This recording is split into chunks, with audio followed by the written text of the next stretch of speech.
কিস্তি ৯,০০০ টকা আমি বেংক ট্ৰান্সফাৰ যোগে প্ৰেৰণ কৰিছোঁ।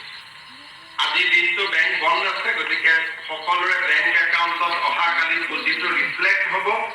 আৰু মই বিভাগক অনুৰোধ কৰিম যে বহু সময় দুখীয়া মানুহৰ তাত টকা পালে কেনেকে ব্যৱহাৰ কৰিব লাগিব কাৰিকৰী জ্ঞানৰ অভাৱ হয়।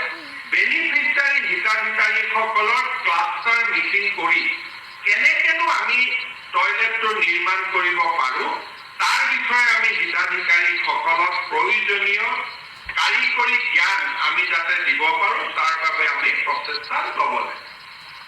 এইবাৰ আমি সিদ্ধান্ত লৈছোঁ নহয়, ৰাইজে নিজৰ ঘৰ, নিজৰ শৌচাগাৰ এইসমূহ বনোৱাৰ দায়িত্ব যিমান পাৰে নিজে ল'ব লাগে। আৰু যেতিয়া নিজে দায়িত্ব লয় তেতিয়াহ'লে আমি কোনেও কাকো দুখিব নোৱাৰোঁ। এই বছৰ প্ৰধানমন্ত্ৰী নৰেন্দ্ৰ মোদী ডাঙৰীয়াই অসমত ১,০০,০০০ শৌচাগাৰ নিৰ্মাণৰ বাবে অনুমোদন দিছিলে। প্ৰতিটো শৌচাগাৰত ১২,০০০ টকা।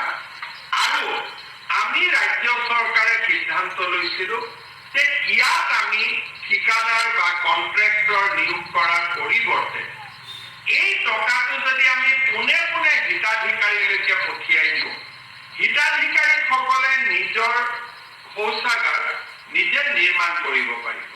তেখেতসকলক যিখিনি কাৰিকৰী ছাপোৰ্ট লাগিব, বোলে আমি ক'ত অৰ্ডাৰ দিম, আমি পিটটো কেনেকৈ খান্দিম, আমি টয়লেট পেনটো আমি ক'ত পাম, এই ধৰণৰ কাৰিকৰী যিখিনি উপদেশ সেইখিনি বিভাগে দিব।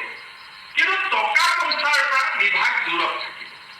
জনস্বাস্থ্য কাৰিকৰী মন্ত্ৰী জয়ন্ত মল্ল বৰুৱা ডাঙৰীয়াৰ নেতৃত্বত ই এক সুদূৰ প্ৰসাৰী সিদ্ধান্ত গ্ৰহণ কৰা হৈছিল।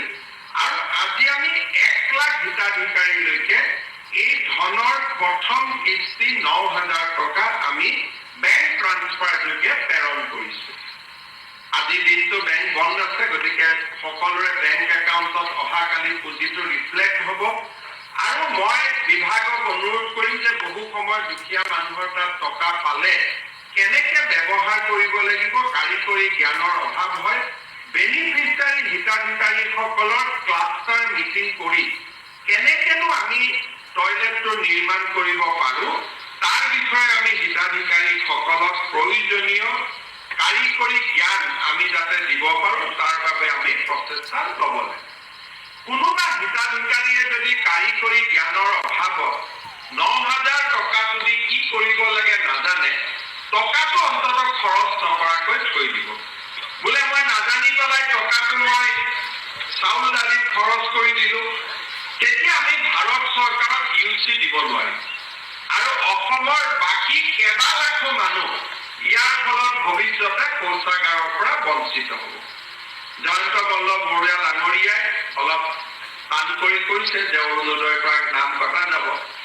ময়ো কৈছোঁ যে হয়, আমি যিসকল ব্যক্তিয়ে চৰকাৰী টকা লৈ নিজৰ কামটো নকৰে তেওঁলোকৰ পৰা টকাটো উভতাই অনাৰ বাবে আমি ৯ মাহ অৰুণোদয় নিদি তেওঁলোকৰ টকাটো আকৌ আমি ঘূৰাই আনিব লাগিব, যাতে আমি ভাৰত চৰকাৰক ৰিইম্বাৰ্চমেণ্ট আমি দিব পাৰোঁ।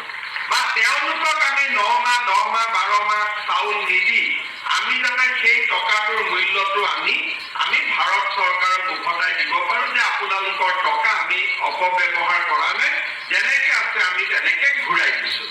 কিন্তু সেই পৰ্যায়লৈ নগৈ আমি যাতে ৯,০০০ টকাৰ উচিত ব্যৱহাৰ কৰোঁ, ৩,০০০ টকা আমাৰ হাতত থাকিব, আমি দি দিম। সকলো হিতাধিকাৰীয়ে যাতে শৌচাগাৰ নিৰ্মাণ কৰে তাৰ বাবে মই অনুৰোধ কৰিম। আৰু আজি আমি ১,০০,০০০ হিতাধিকাৰীলৈকে এই ধনৰ প্ৰথম কিস্তি ৯,০০০ টকা আমি বেংক ট্ৰান্সফাৰ যোগে প্ৰেৰণ কৰিছোঁ।